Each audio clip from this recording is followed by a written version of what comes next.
Thank you, Refod. Here we are in Europe for an inside scoop about social interaction and structures. What we can see right off the bat is that there are quite a variety of people right here. Let's hop into Greece to take a closer look. Here we are, Greece. More specifically, Athens, the birthplace of democracy. I mean, women are terribly oppressed, and there's only a small number of men who can say anything in government, but it's democracy nonetheless. Unlike that other place, Sparta, they're so war-hungry. I mean, their women get more rights than anywhere else in Europe, and they have equal classes. But you know what, it may seem like, wait, what's over there? Wow, it's Rome, the everlasting partition and plebeian conflict, fighting for government voice. But how Rome grows. The Romans have already encircled the Mediterranean and built roads everywhere. People move and trade like nowhere else. Look here as we see Paterfamilias leading his family across the empire. It's kind of sad to see this poverty and the slavery on the latifundia, though. On a happier note, let's just enjoy bread and circuses. Here we can look at the Byzantine Empire. It's just like the Roman Empire, but think all the good and wealthy got crammed in one half and all the poverty went west.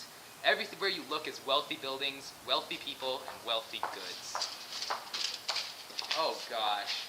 Constantinople is filled with prosperity and women crammed into apartments, forbidden to meet with other men than their husbands.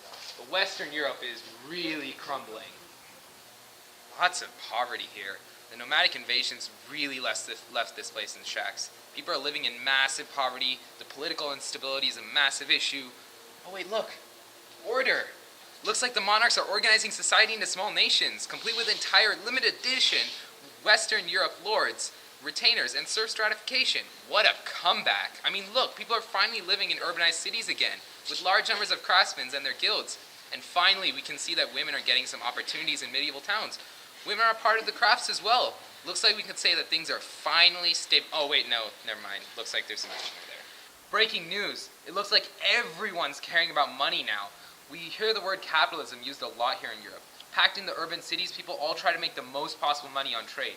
Everyone sells at their own price. The guilds are dead. Lots of money is coming into the countryside. The whole money business makes me want to only think about my nuclear family, only those closest to me. It really seems to be money driven from now on. Yup, I was right. Seems like this industry is really taking off. People work for countless hours in a factory now. No more work from home with their family making finished goods one at a time. No, it's hardcore now. Little kids are checking out cotton 300 pounds a day. Conditions are terrible. People are living on the streets, but things seem to be getting better. The new world brings us new foods, and people are starting to have less children, and there are less people dying. We see new classes coming in, like accountants, engineers, teachers, factory owners. Kids get so many choices for jobs these days. No family works together anymore, though. Everyone's doing their own thing. And everything seems peaceful.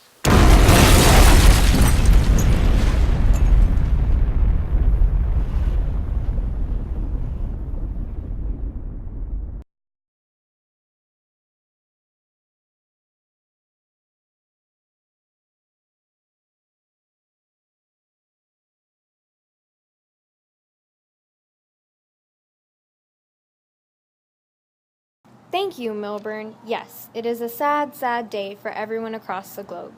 Sudden reported deaths in Mesoamerica, Latin America, and Australia have shaken the world and left our reporters shocked. As specialists are examining the cause of the sudden death tolls, let's take a look at the history of these places and try to crack the mystery.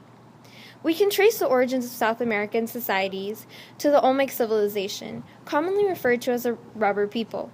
The Olmecs are also commonly associated with being the main influence for preceding civilizations, such as the Inca and the Maya. For example, at the top of the food chain was a chieftain who was responsible for the creation of an egalitarian society.